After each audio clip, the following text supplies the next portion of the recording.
The tenant of a life estate has a duty to keep the property in good repair.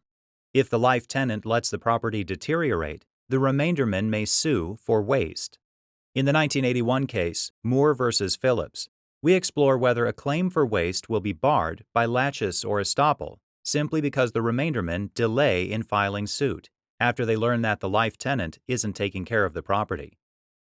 Leslie Brannan died in 1962. He left his wife, Ada, a life estate in a farmhouse. He left his daughter, Dorothy Moore, the remainder interest. In 1965, the farmhouse became vacant and remained that way until Ada's death in 1976.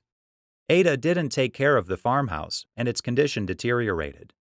Dorothy periodically inspected the farmhouse and was aware that Ada wasn't taking care of it.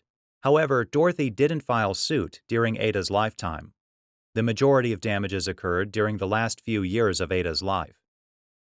After Ada died, Dorothy filed suit in Kansas State Court against Ruby Phillips, the executrix of Ada's estate, for waste. Dorothy alleged that Ada, as the life tenant, failed to maintain the house and sought to recover damages for the property's deterioration. The executrix asserted that Dorothy's claims were barred by the doctrines of laches and estoppel. The district magistrate agreed that the defenses were applicable.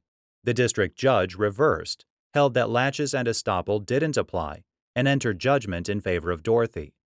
The executrix then appealed to the Kansas Court of Appeals.